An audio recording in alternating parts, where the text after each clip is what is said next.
What's going on, everybody? It's Drew. Hey, I just want to let you guys know, bear with me. These are going to be a couple long videos coming up. Stay tuned. There's a lot of hidden gems in there, so I would not skip out on it. So I will roll the intro now.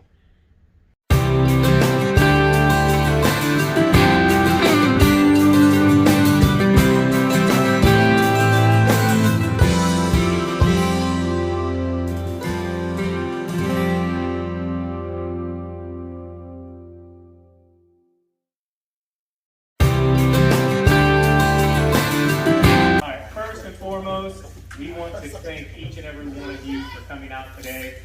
Even with the rain, it kind of provides an opportunity for us to stop working and come here and have a little bit of fun and enjoy each other's fellowships, right? How was everybody's season this year? That might cut out. So everybody had a good season, right? Yeah. Everybody wanted to get the equipment in? I think I'm cutting out. Everybody want to get the equipment in here? I don't think I'm going to use this mic. It's cutting out. I was going to say, if not, I know a guy, Ruben, over here at this table. He can hook you up. This mic's cutting out, so I'm going to disconnect. I'll just talk really loud.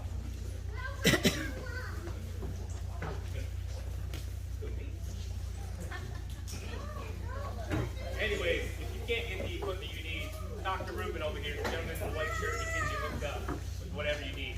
But we're going to get started here. We have some really good speakers, tons of giveaways for all of you guys, and we're just going to have a great time. So I want to give you a real quick rundown of kind of how things are going to go today. A little bit different from last year, but kind of the same. We want to keep it lighthearted, have fun, enjoy each other's company, learn a little bit, and just fellowship in this time. So we're going to kick it off first in a second here with Ruben coming up. He's going to give you a brief rundown of Schleebaugh's and the history of it. And then we're going to go into Mike Andes that came here from Washington. And he's going to have a ton of knowledge and information for you guys. If you've got a pen and a piece of paper, or at least your cell phone, take down notes. And then he's going to do a Q&A at the very end. And if you have a question, feel free to ask him. You can also ask any of the other speakers. We have Caleb and Brittany Almond that traveled up from the Columbus type area. They run Almond's Landscapes. They do a ton of hardscape stuff. So if any of you are into that, feel free to ask them questions as well. We're going to have catered from Village Catering at 1 o'clock. It's going to be Christmas style, turkey, ham, all the fixings, just really good filling foods. We got coffee back there, donuts back there. Feel free. We got sodas, waters, and everything over here, all provided by Kohler Engines. They helped us out a ton, taking care of all the food and drinks for everybody here today. And we have a ton of giveaways over here from, so we have a wood carver outside as well. Feel free, once the speakers are done, maybe during lunch or whatever, to tour Schleebaugh's. And you can also go watch Lumberjack Jack carve wood. And I think he's doing another bear today. So I'm going to go through my list here. I actually made a list this time because I got to make sure I thank everybody that has a part of this, okay? So first and foremost, Ruben, Schleebaugh's, your entire family, Josh, Willis, Dennis, everybody up there. You guys are absolutely amazing. Thank you for allowing us to have this event here. Can we all give Ruben a big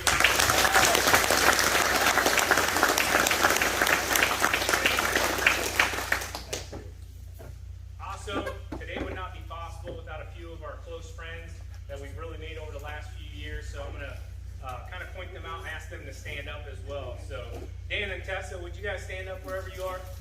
I can't see you guys. So this is Dan and Tessa. Thank you guys. Mike and Esther. Esther's at the desk back there. Mike Newsbaum, where are you at?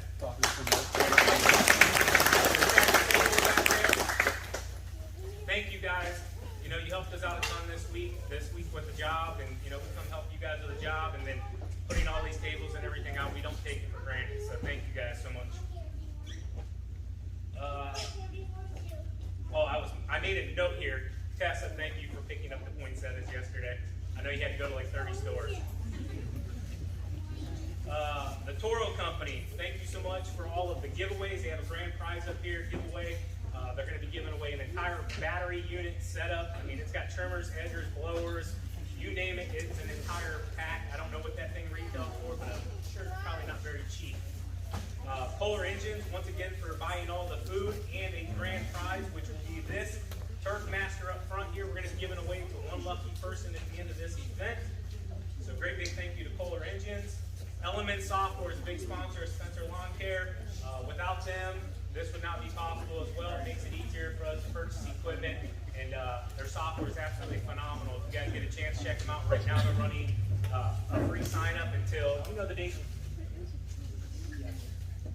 I think it's through the end of this month, but you can go on and try it for free. Extended Black Friday. Absolutely, and they were also generous enough, they sent over a grand prize Yeti cooler to give away to somebody, so that's going to be really cool. We told you to put it in the car and not bring it out. Stihl sent over a grand prize as well. They sent over a Stihl VR600. And I know a lot of you guys that come from South and other states, your dealerships may not be able to get backpack blowers or Stihl equipment right now. Also, while you're here, Schleyboss has a good inventory of them. And he's got a really good price. I think your 600s are still $469, Ruben? 59. $459.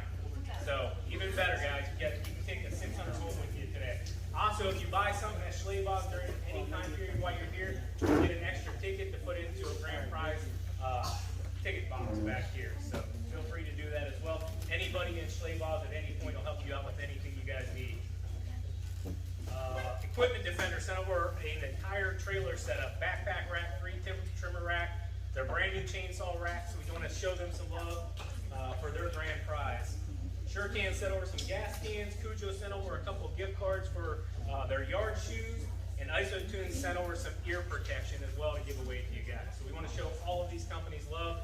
Without them, none of this is possible, guys. Trust me, an event like this costs a ton of money. And without Schleyboss, Ruben, and his entire family being very generous, and all of these companies stepping up, saying, hey, let us purchase the food and drinks and everything for everything, it's a big, big deal. So we want to make sure we thank all of them. Last but not least, I want to thank our speakers. We have Mike Andes, like I already said. He runs Augusta Lawn Care. He's a franchise owner. How many do you have now, Mike? 70 franchises. Yes. What'd you start with, Mike? Just to kind of... Zero? And also we want to thank Caleb and Brittany Almond for coming. We appreciate you guys so much. So can we give everybody a grand...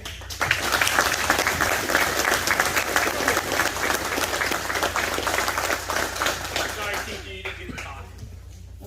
Shocker. No.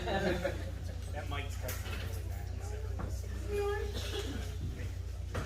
bad. Appreciate it, Sean. And how about a round of applause for Sean?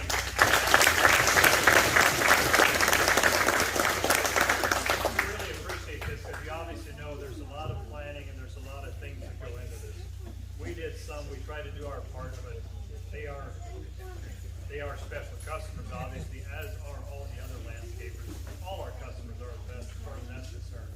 But let's just have a real fun, relaxing day. I like the fact that there's quite a few of our local landscapers here, and I like to see them get together. We've done a few events as a company for our landscapers, and some of them don't show up because there's always some landscapers that they look at their competitors like, I guess like their competitors, and they are kind of like competitors, yet they're not, because if we're willing to work, I'm telling you guys, there is so much work out there. Can you hear me?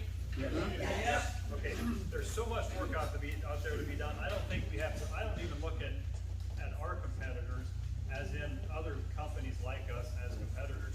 The way I look at it is, if you want to do business with us, I'll be more than happy to take care of you. And if you don't, you'll be my friend, and I am totally okay with that, because there is tons of business if you just treat people the way you want to be treated. And that's what my dad taught me, or what my dad taught us many years ago. My dad bought the business in 1978, and we've just grown into it. In 1999, we moved across the street. We were in that little building, that little shop across the street. That's where we were. We moved over here in 99, and then just kept building as business grew. And it's nothing special we do. It's just simply just treating people the way we want to be treated. And every one of you, if you do that for your clients, you will be busy, because it's just simple, and that's an art. It's not special. It's just an art that's being lost in the world today, and it's sad. The people are just plain selfish in the world, and if we set that aside and just, it's really not complicated.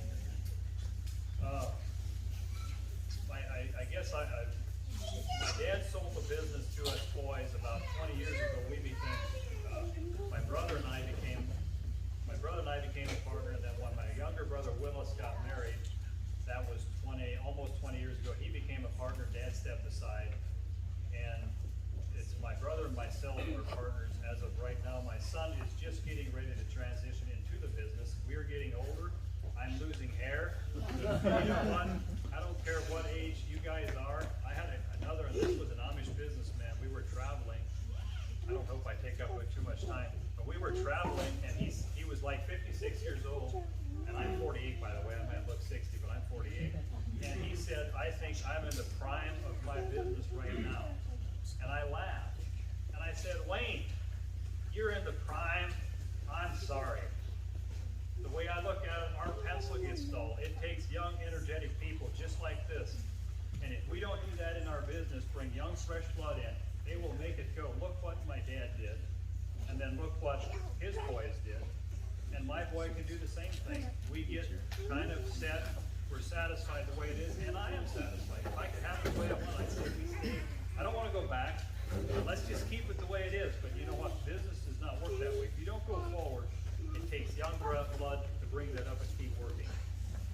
So, and I wanted to share, and if this is kind of hard for me, but I was very close to my dad. We worked in the same office, my dad and my son, and we buried Dad about 6 weeks ago. So he was ready to go. He was ready to meet the Lord. But so it is, and that's the way it is. We'll move forward with that. And I also wanted to say, there's people from all over the country. Thank you for coming, local, far and wide. If you have any questions for us, we're going to do tours. If you don't want to do a tour, don't worry about it. If you do, please sign up. But if you have any questions regarding the business, how we do things, anything, including we're Amish. What's that? Please ask. Amish is simply, we are Christians, and we have a different way of life. We believe in Christ as a personal Savior. It's not being Amish that gets us to heaven. You don't have to be Amish. We get that. It's a simple way of life. And if you have any questions, please ask. Don't wonder. And don't believe what you see on TV. Thank you for coming.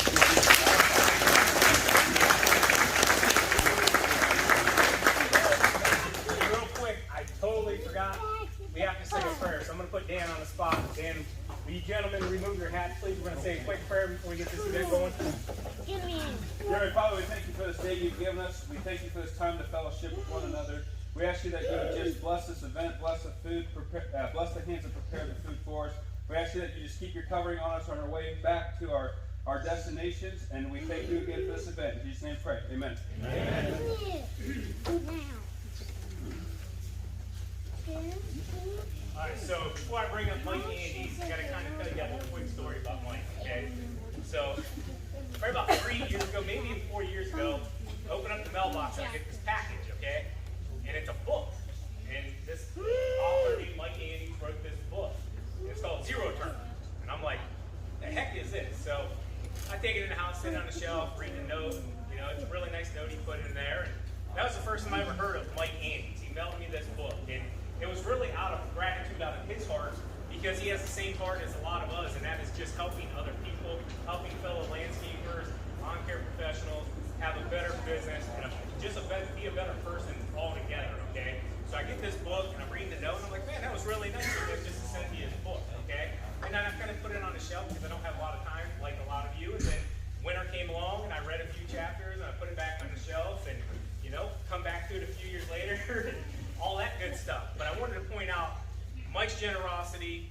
It doesn't go unnoticed. He helps out a ton. He redesigned our website. It's doing phenomenal. Thank you, Mike. And this guy right here, get your pens, paper ready, get your cell phone out, and be ready. Open up your ears and listen, guys.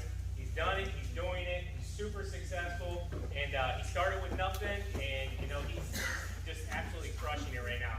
So without further ado, Mike Andes.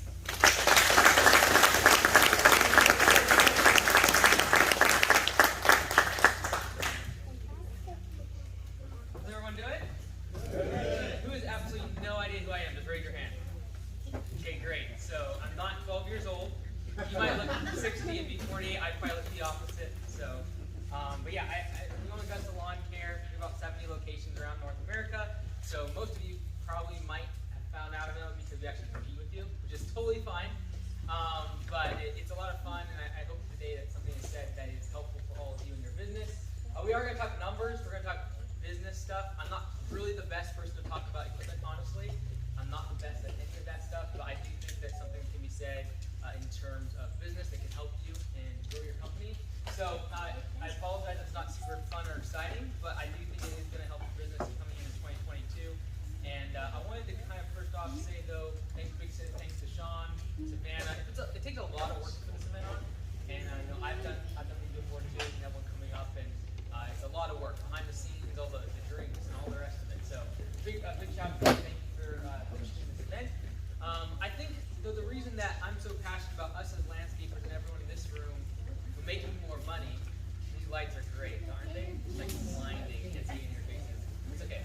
I think what makes this event in landscaping, the owners that are involved in this industry so special is the fact that I'm a big believer that you having more money just magnifies what's already inside you, right? And I think someone like Sean and Savannah, who's done the past couple years, more successful on YouTube. Now they're getting to see real estate and having their channel such a success. I'm super thrilled about that. I'm willing to travel across the country for that because it's seeing someone that is doing what's right with the money that God is giving you. And I'm a believer, I'm a Christian, and I also believe that God is looking for vessels to pour money into because he knows they're going to use it right. It's going to go to the right places. So whether it be the donations today, the things that they're doing, and I really believe that that type of person, that type of business owner, is the type of person God can bless because he knows that money's going to go to the right place. And it's going to be, where's vessels to get that money to the right person in need, perhaps a missionary, a church, something like that. So big shout out to them and all of us. I really believe that's why I'm so passionate about fixing our businesses. Unfortunately, in this industry, most owners lose money. The average owner in this industry makes less than $50,000 a year in net profit, and I think that's a big travesty. And my big goal is to try to help on the number side, because I really do believe that there's great people in this industry that with that money can do great things for their community, great things for their church, create more jobs, and that's really what I'm all about, and what gets me really excited. So today, I'm going to talk about how to create the perfect lawn care business. It's a very generic title because there's actually 3 things I want to talk about.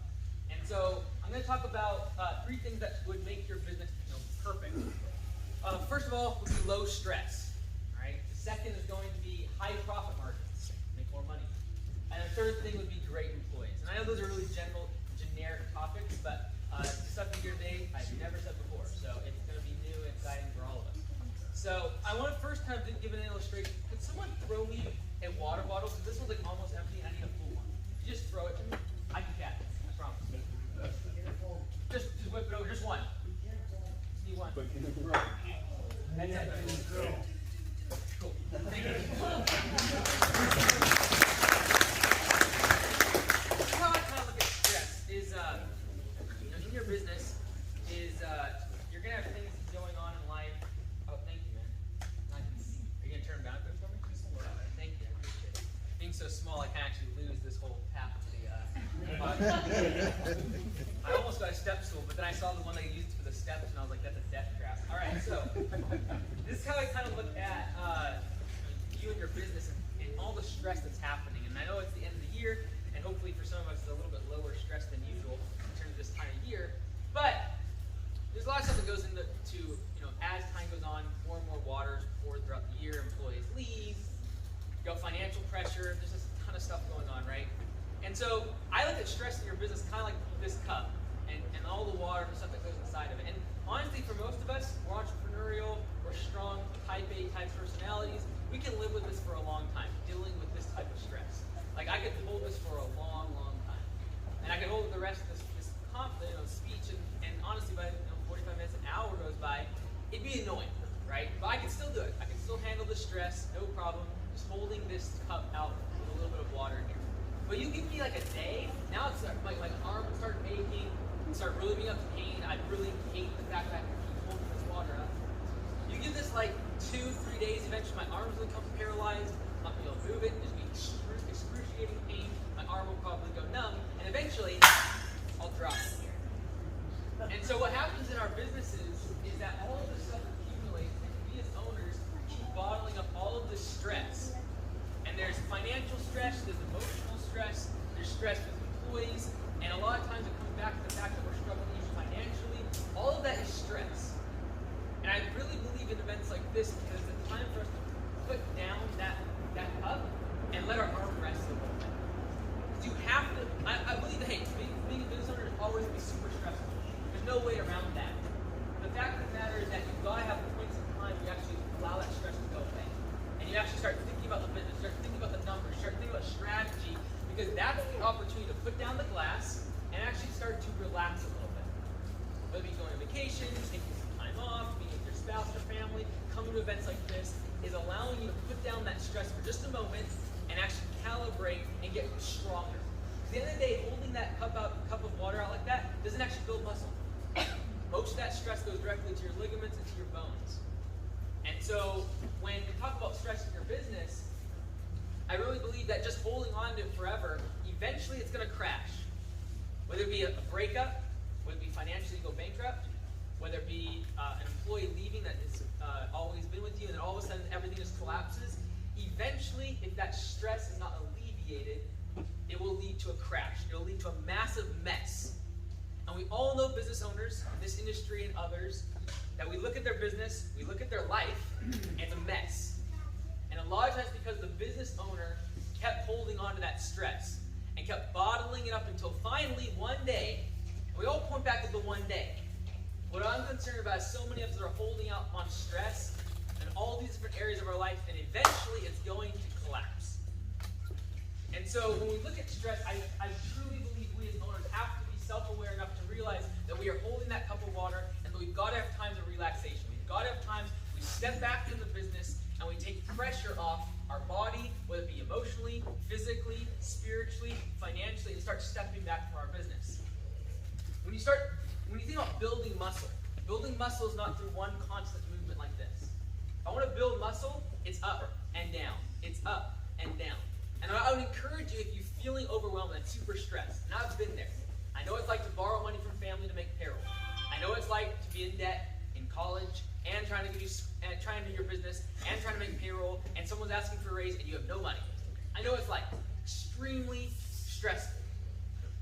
As you grow your business, what's going to actually allow you to build the muscle of business, that is a muscle, is requiring you to go full stress and then release back.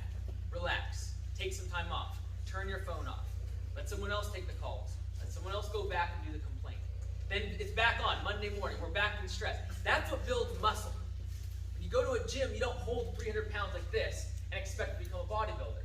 You have to constantly be doing movement. And the way that muscle is built is through movement. So I want to talk about stress, high profit margins, and great employees. I think when we talk about stress, what we want to focus on is depth instead of duration. A lot of us in this industry, a lot of us in entrepreneurship, almost pride ourselves in how long we can put up with just horrible conditions.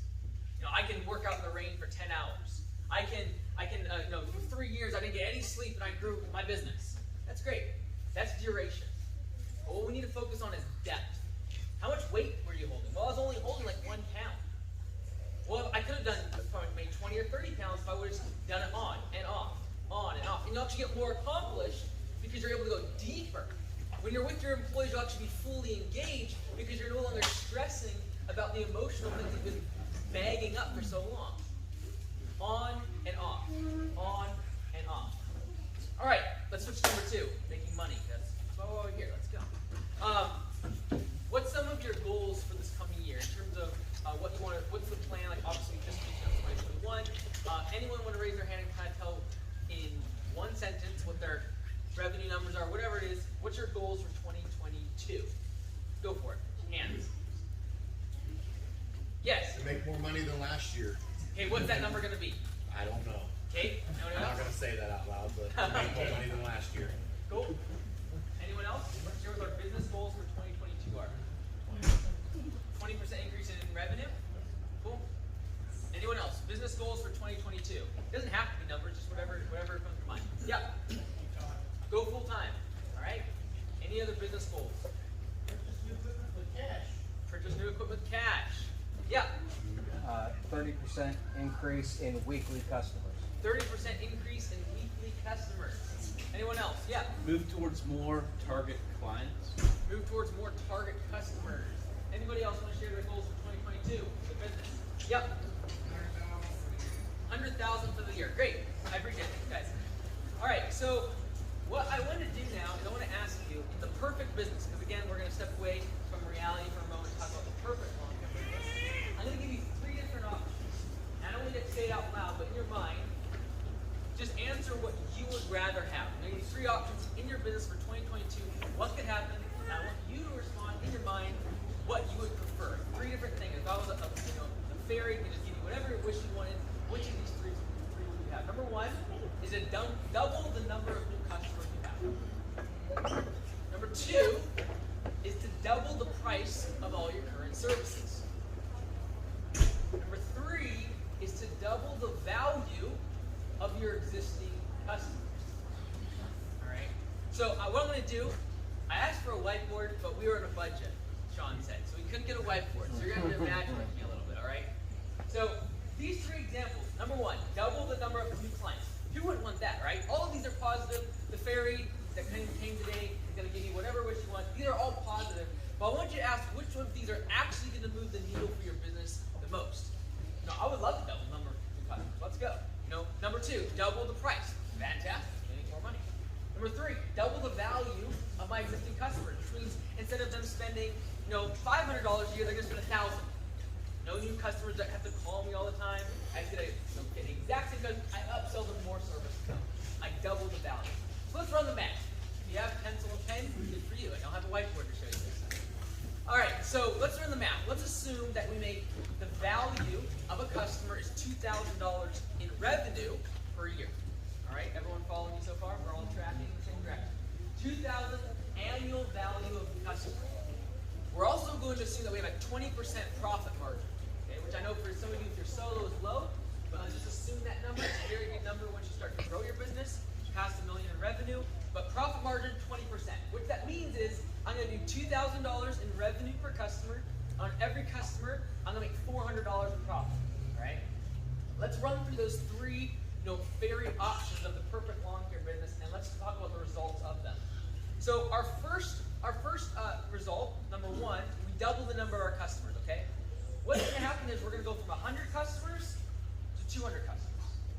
Let's go. Double.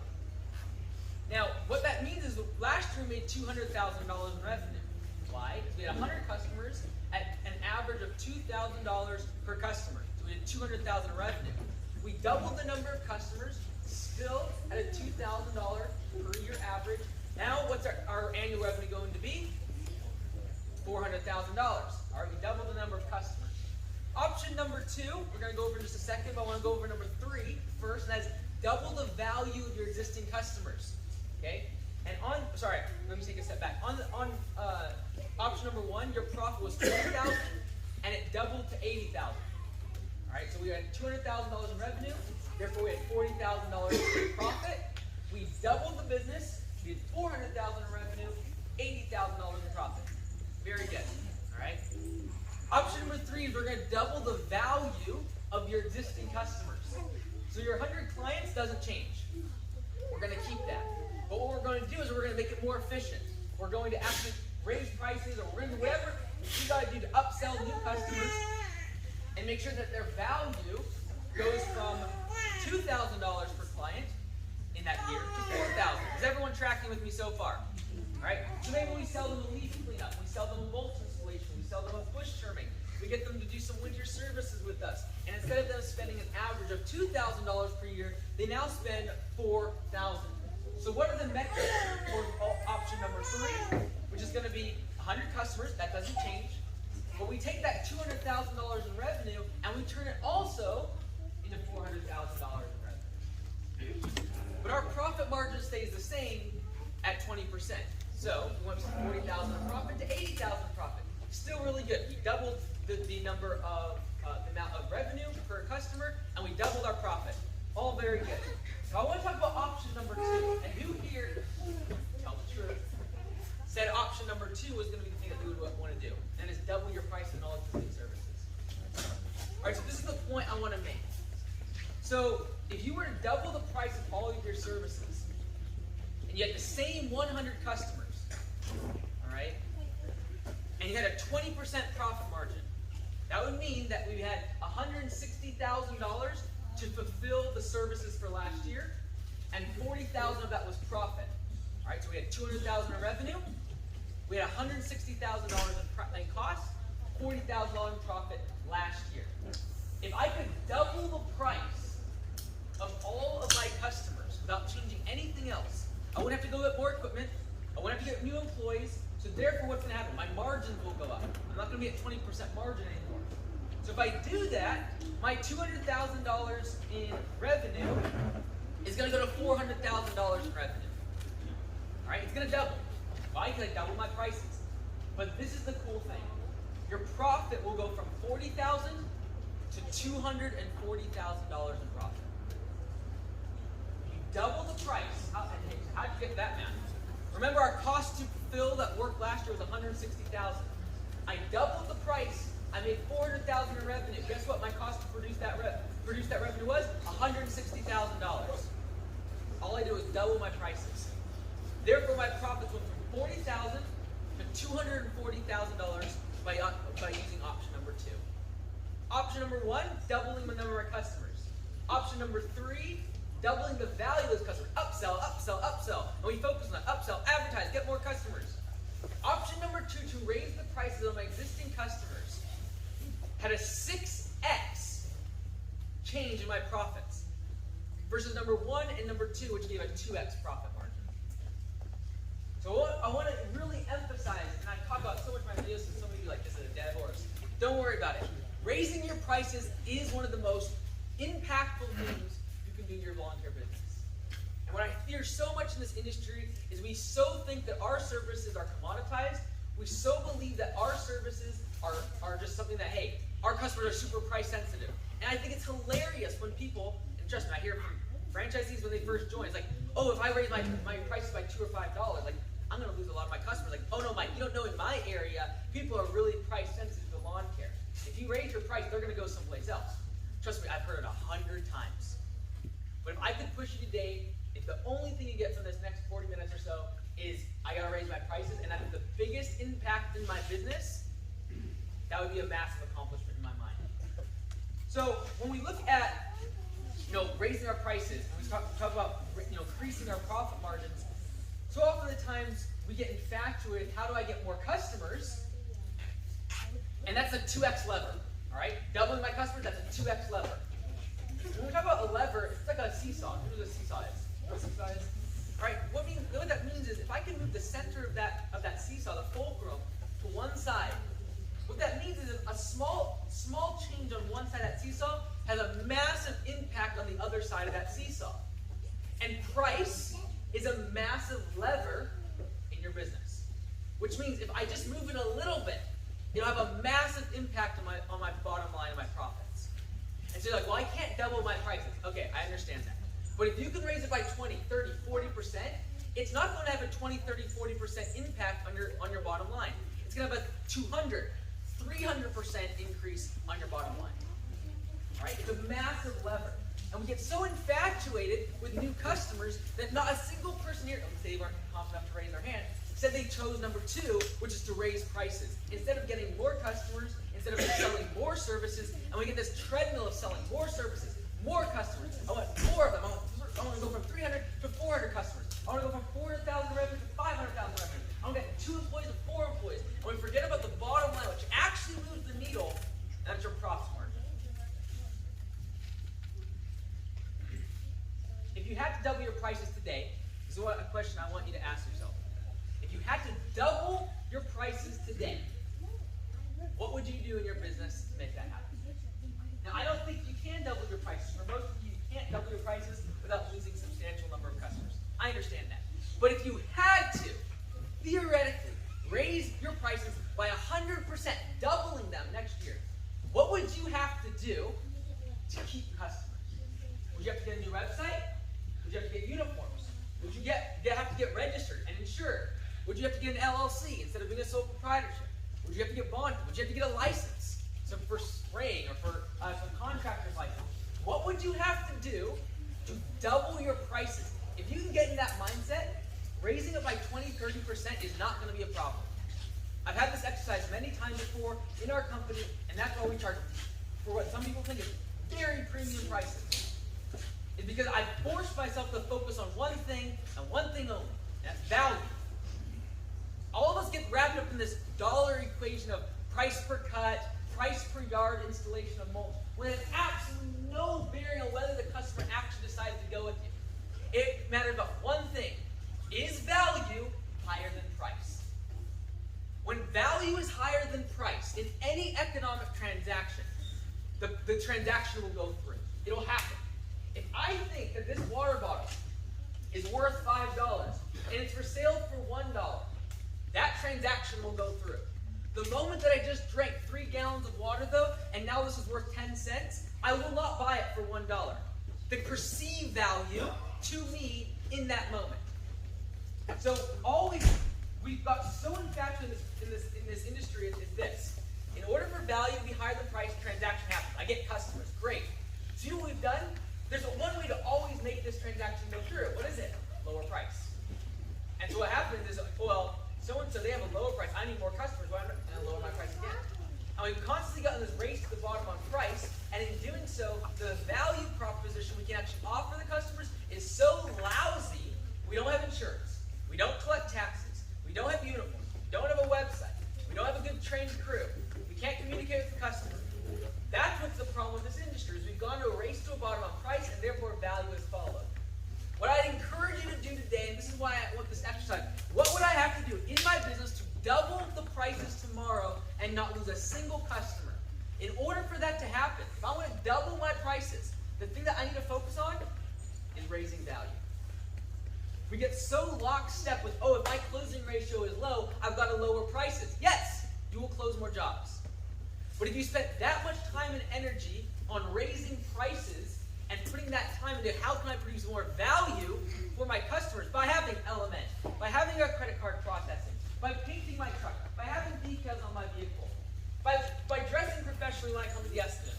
Those are all value adds that would allow you to raise your price and increase your margins dramatically, as I've already shown with the example of the fair.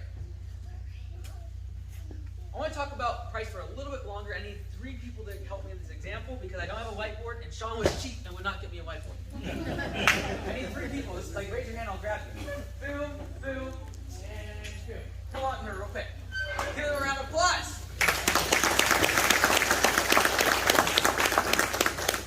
I'm even going to do this without notes. I'll probably mess it up. But anyway, all right, what's your name? Matt, nice to meet you. Noah, Lori. All right, I appreciate your name, but today that's not your name. All right, so your name is going to be the cost to fulfill the service to the customer. That's your name. Cost to fulfill. Your name is going to be price, and your name is going to be value. All right? And so in any transaction, the bottom line is, again, we've already mentioned, as long as price is lower than value, the transaction will take place. As long as cost to fulfill is lower than price, you have a profit margin. All right? So if we put cost to fulfill over here, and hey, we're gonna reduce waste. We're gonna get a better mower. We're gonna train our employees more. We're gonna keep moving costs to fulfill our services down. What's that doing? It's increasing this profit margin. This is the profit margin. All right, this is price, fantastic. And we always are asking, well, how can I get more customers? The fastest way is to move them down here, because you're gonna get a higher close ratio. Boo. Lower profit margin. Okay? What we've got to focus on is how do we pull this guy as far this way as possible. Keep coming, keep coming, keep coming. And this is what everyone here is afraid of, raising their price. That you believe that your price is going to get so high that your value will be lower and customers will not accept your estimate or proposal. And you're right. So what do we need to focus on? Not lowering price, but we need to focus on bringing value as high as we possibly can in order to the fact where it's a no-brainer for the customer still accept the estimate at a higher profit margin. Now, the one thing we haven't talked about is what's the distance between our price and our value. This is what I call, it's a made-up term, so don't try to look it up, it's probably wrong. Virality. Because if I have a massive amount of differentiation between price and value, people are going to talk about me. Why? Because they gave me $500 worth of value at that cleanup, and they only charged me $200. This is also lost opportunity for you as the business owner, because you could still raise your prices and never lose the customer as long as value is higher than price. So from the customer standpoint, the reason why videos go viral on social media is because people laugh. It brings a massive amount of value, and price is way down here, i.e. 0 on your phone. Okay? That's why social media is there's so much virality. You watch a video that has 10 million views. Why? Because there's no cost to actually watch the video, and it made them laugh, it made them smile, it produced a massive amount of value for them. And so as a content creator, when they're making videos, what's their number one thing? How do I produce value for my customer? How do I produce value for my customer? How do I get Mr. Value to run this direction so there's such a massive gap that I create virality?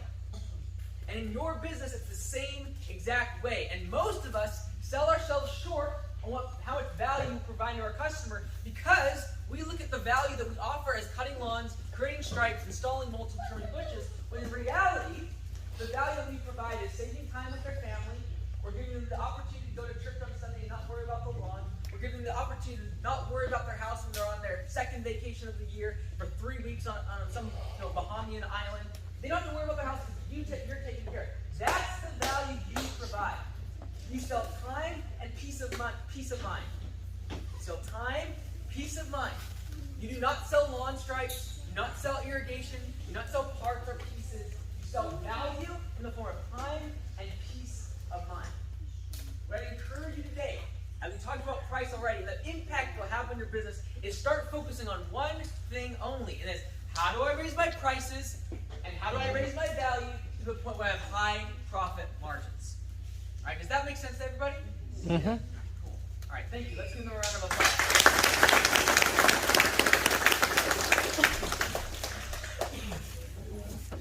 So when I talk about, I should have actually had you guys both stand here, but that's fine. When we have the goal of every perfect lawn care business is the following. Number one, perceived value should be high. Check. Number two, we want our price as high as possible. Perfect lawn care business. Check. Third thing, we want the cost to fulfill the service as low as possible and be as efficient as possible. Check. Number one, perceived value.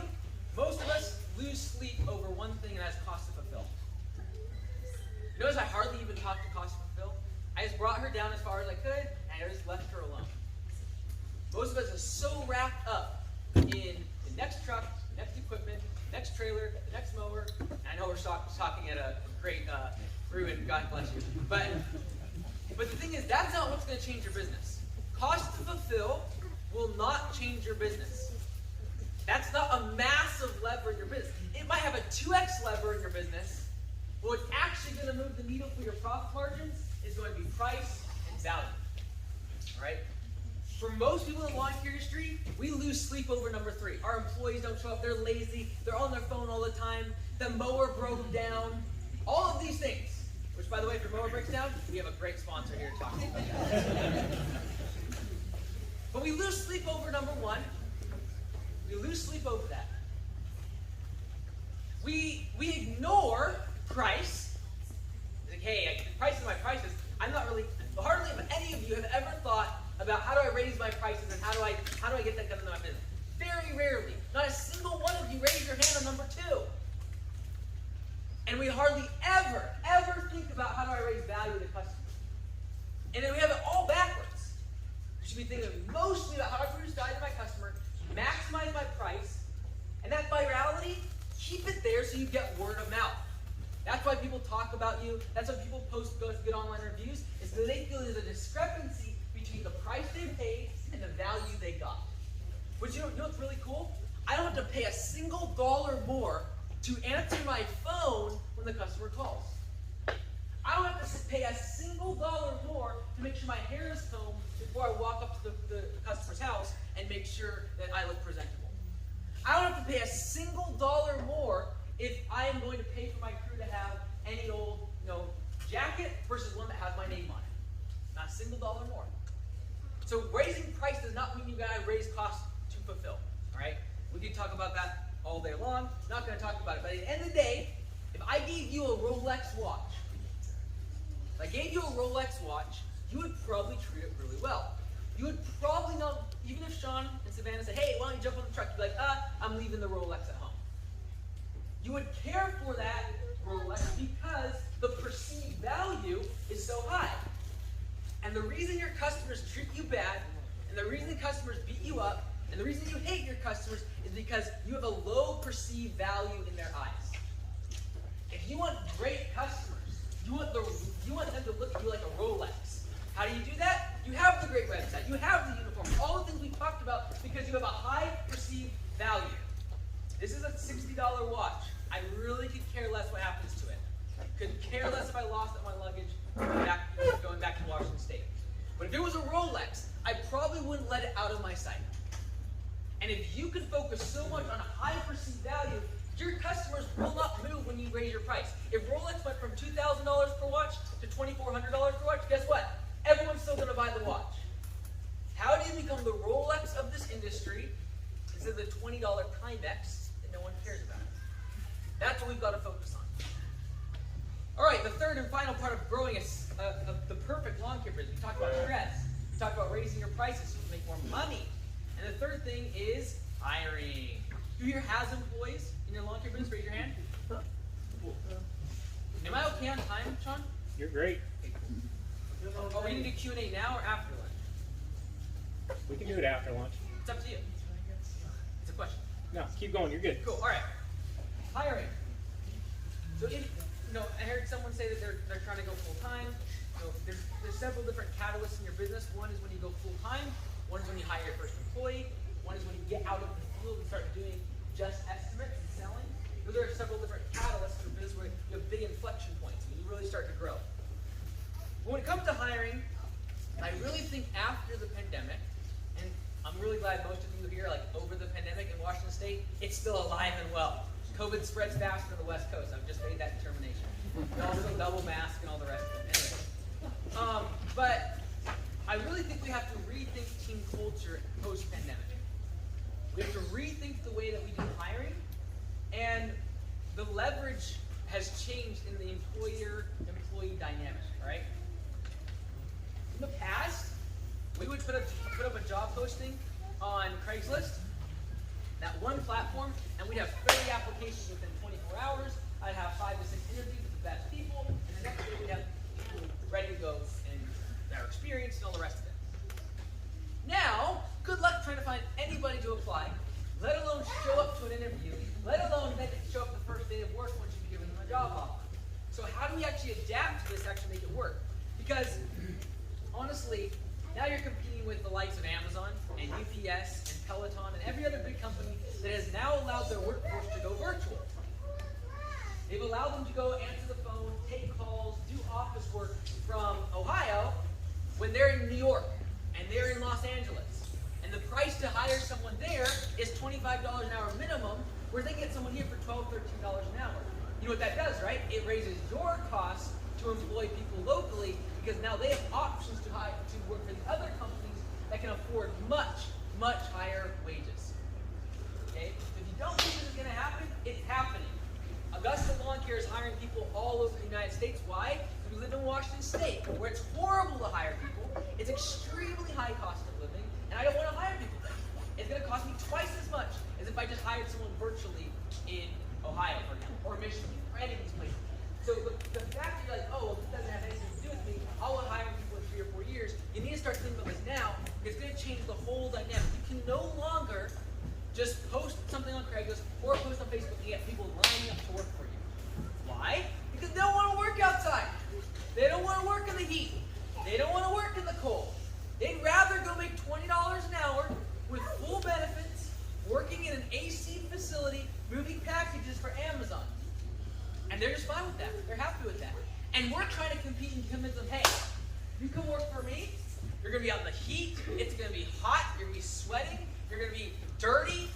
Oh, and by the way, I can only afford to pay $18 an hour. I think the thing that has really happened over the past 12 months especially is this whole mindset of being self-employed. Okay? And so this is something that I see in the trajectory for 2022 and beyond, and it's based upon certain things I've already seen in Europe and in Australia. And I know I'm in like red state here, but like as we move towards a more and more socialist government that is thinking more and more about what the employees, the benefits towards them, you can expect your cost of labor to move up.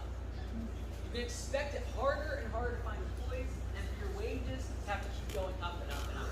It's going to happen. What that typically does, as I've seen in Europe and in Australia, is a lot of people go and work for themselves. You go to Australia, their biggest lawn care franchise, and I know this is because I talk with them a lot, is Jim's Mowing. They don't have employees. Everyone just works for themselves. They have 2,000 franchises, and all of them work for themselves. Maybe sometimes they have one employee, but why? Because you got paid someone $25 an hour if they're over the age of 18 to get started. And that's going to scale to $40 an hour if they stay with you for 3 years. The only way to get someone under $25 an hour is through an apprenticeship, and they've got to be under 18. And as we move that direction, the same thing's happening in Europe. What's going to keep constantly happening is employees are comparing working for you versus working for themselves. And so you've got to start asking yourself about going to have employees. But you know, if I'm going to have employees, and I'm going to try to grow this business, how do I adapt to the different environment? And that is, you've got to create a workplace that actually allows people that are self-employed in mind to actually get ahead. No longer can you be like, oh, show up at 8, punch out at 5, work hard all day long, and go home and leave me alone. I don't want to deal with your problems, just come to work. That mentality will not work in this industry over the next 10 to 20 years. And the reason it's so ingrained in us is because a lot of us were raised that way. Work hard, show up to work, don't complain. I don't care if your leg is broken, you show up to work and you work hard. That was how we were raised. Guess what? Hiring Gen Z, not gonna work. If you think they're gonna show up having a goal and keep working, you're probably out of your mind. And I'm talking about the average. Obviously, there's a great, skilled, super talented, grade A people that aren't gonna get away. But guess what? They're gonna go get a job for $40 an hour someplace else. So you gotta ask yourself, is it really life? Is it really? Am I right mind to think I'm going to get employees lining up and they're going to show up every single day and kick butt with me all day long? Guess what? Not going to happen. You're going to have a lot of B players. Now, man, you're such a Debbie Downer. No, it's how do I work within the framework of the current market? How do I take the labor market that stinks right now, and how do I actually become successful using it? How do I create an environment in my landscaping business where people who like to think they're self-employed, like to think for themselves, like to feel like they have some sort of governance over how much money they make, how do I actually allow that to foster inside of my business? I'm going to cut some of this out here. Give me 1 second here. But I think what we have to start thinking about is like, okay, flexible schedules. I hate it. It cuts out profit margins. I have to hire more people to have flexible schedules. But it's probably what's going to be required from a lot of 20, 18-year-old guys coming up. These Gen Z guys, I'm in it, so I can mock them all I want. We don't like to come and work hard for someone and feel like we're not getting anywhere in life. We don't like to come work for the same place, making $20 an hour, and still be working 5 years later making $20 an hour. We don't like that. We like a company that have a mission and why they exist and what they're doing different than everybody else. We love that. We're willing to work for nothing if there's a vision of the company is worth fighting for. So you've got to ask yourself, do I have something worth fighting for? Do I have value so high that when people come to work for me, the same way I talk about customers having a high perceived value, we've got to start thinking about our employees as how do I make the perceived value of working for my business so high that they're lining up to work with me regardless of the wages that I'm giving them. Because to compete with Amazon on wages, you're going to lose. In our city, there's a massive sign, literally a mile from our shop. $3,000 sign notice, $22 minimum for it to be a driver for Amazon. And we're competing against that. You don't need any experience, you just need a driver's license. How are we going to compete with that? Because they don't want to be a cog in the Amazon machine. They want to work for a small business that's getting ahead, a place where they can grow their career. If we start thinking about that, we'll start thinking more about what's the perceived value of an applicant instead of what can I get from them today.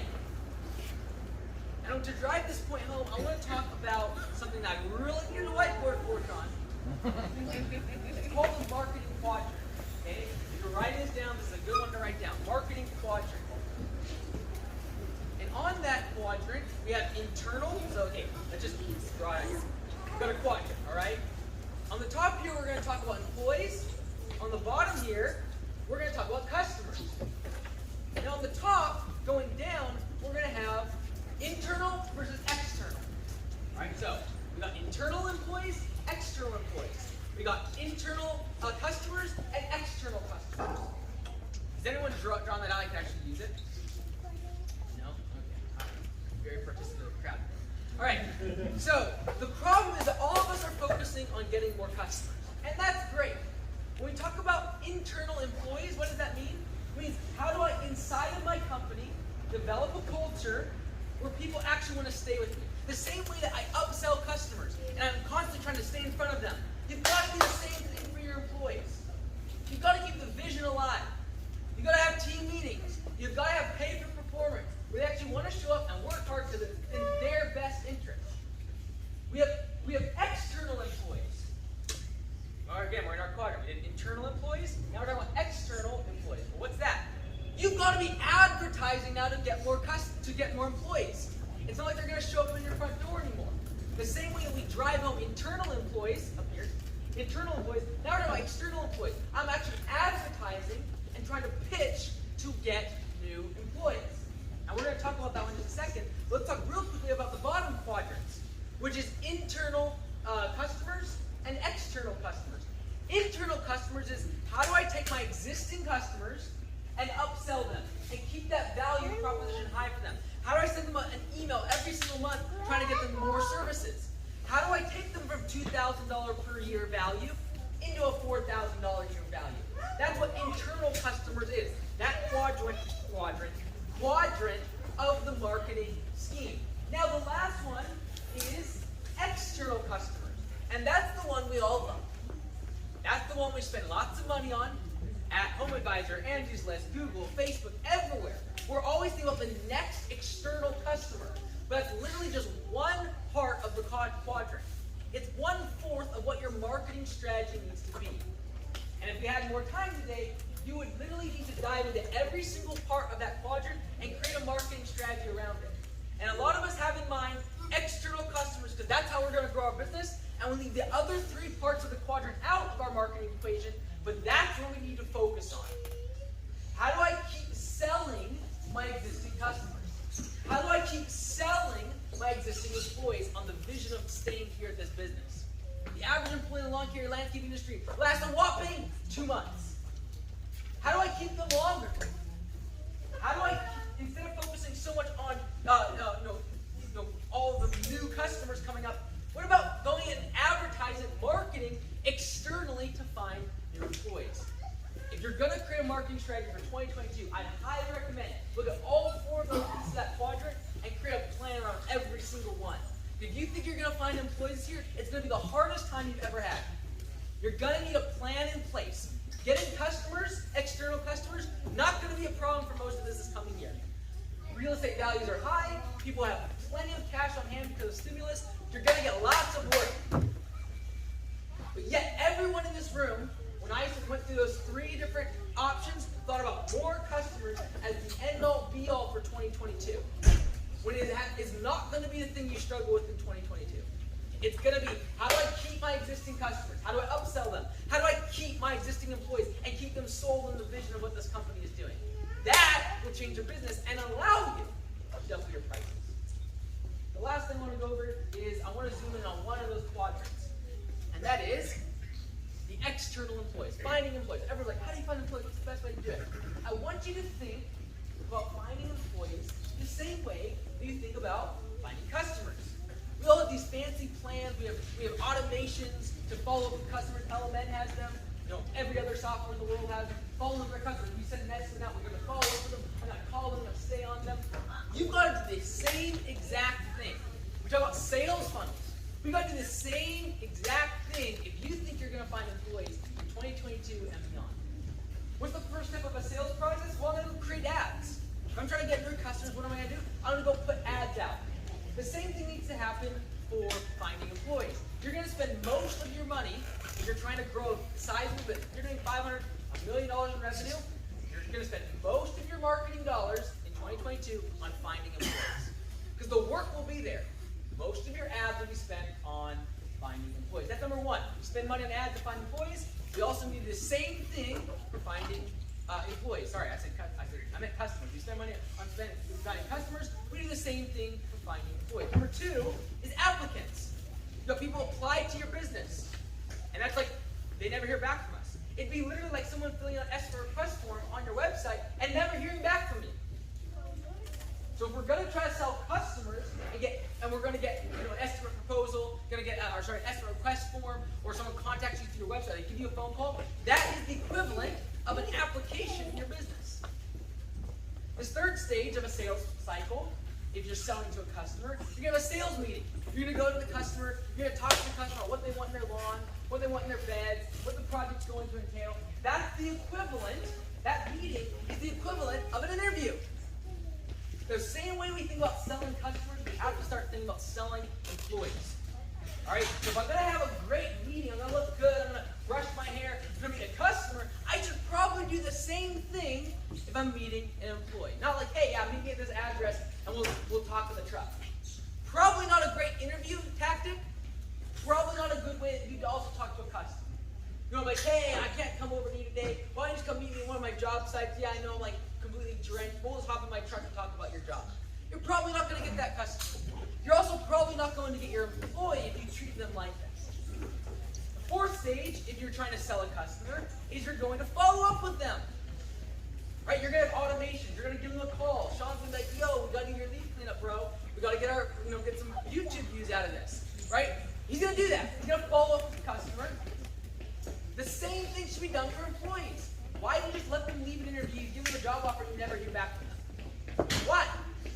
Follow up with the employee the same way you would a customer. The next stage is job offers. The same way that you would give an estimate proposal to a customer and make it look all nice, send it through a great software, put pictures, links to your website, links to a blog. You should also be doing the same thing and following up with those applicants when they're coming to do work for you.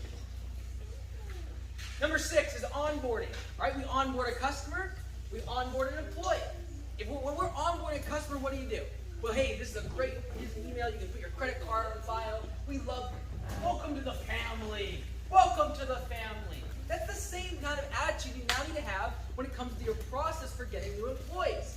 Your onboarding process. How do they feel the first day of work? Like, hey, I just jumped in that truck and they'll show you what to do. Oh, what was your name again? Like, come on. What's your onboarding process like? We expect all of our customers to be on credit cards and put their personal financial information into our software and get our employees like, what was your name? Oh, yeah, just hop in the truck and they'll show you what to do. We've got to start thinking about the way that we sell customers, the same way that we're going to find and hire employees. The last two, when it comes to customers, we're always thinking about customer service. We have an office staff. We want to wow the customer. That's what you need to be thinking about with your employees. Every single day they show up to work. How am I going to keep retention high? How am I going to keep them motivated? How am I going to keep them making sure that when they come to work, they want to make more money by being more efficient? How do I make sure that they know that I care about the next stage of their career? How do I retain them the same way that when your customers call you, you're right on it. Oh, they complain? Oh, yeah, let me get right on it. 9 o'clock on a Friday, oh yeah, let me handle that. But our employees, we just somehow let them go to waste. Like, oh, I don't care. Like 6 o'clock, get out of here. I don't care about your family. I don't care about what you're going through. I don't care about making more money. Get out of here. 8th step of the sales process, and that's with our customers. We're always trying to resell them. We're trying to upsell them, get them on more services, trying to resell them on the value we provide to them. We're always doing that. Send them newsletters, send them Christmas thank you cards, pictures of our family, making a song. That's great. But why aren't we doing the same thing for our employees? Why are we constantly trying to resell them on the idea of working for your business? Reselling them on the idea that working for your landscaping company is more beneficial to them in the long run than working for Amazon making more money. So at the end of the day, if you want a perfect lawn care business, you're gonna have stress. It's not like it's not going to happen. There has to be times you step back and you let your hand come down. Don't allow this to happen. This is not worth it. Making more money in lawn care business is not worth a broken relationship. It's not worth a broken family. It's not worth having a heart attack over. So put the stress down. Step back for a moment and start asking yourself, do I really want twice as many customers? Do I really want to sell twice as many services that's going to require twice as many employees and twice as many trucks and twice as much headache? Do I really want that? Or do I want to focus on raising my prices and without getting any more employees, any more customers, triple, quadruple my profits? I hope that was helpful. Thank you so very much. John.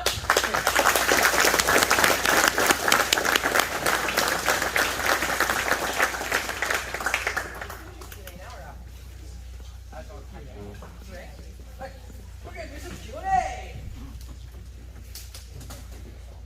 20 minutes? We've got 20 minutes for lunch. So we can do some Q&A. If you have questions, by all means, raise your hand. Don't be shy now. I got one, Mike. Yeah. Examples of what added value to your client or raising value in your services looks like. Yeah, it's every single step of that step process we're talking about. You can provide value in every single ways to a customer, right? The follow-up process. Do you answer your phone when someone calls? Do you have uniforms? Like, all of that stuff. Do you send the estimate back to them within 24 hours or 24 days? Right? That is a value proposition. Speed is the name of the game. Right? The closer you get to immediate, the more value, perceived value, you can... Okay, step back for a second. So, in the perfect world as a customer, I will want something today, immediately, and at a low price. That would be the perfect situation. That's why Amazon is trying to get shipping as lower, and they're trying to keep prices competitive as possible. Right? Because in the perfect world, every customer loves immediate and free.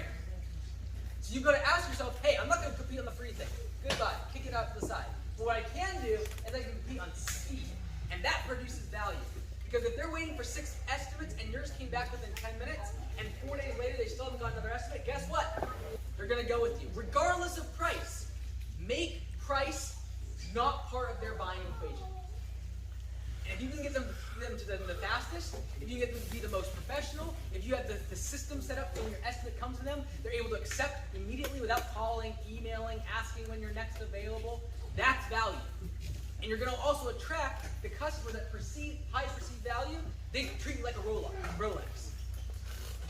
Okay, to follow up to that? Yeah. What in like actual physical field production, what does added value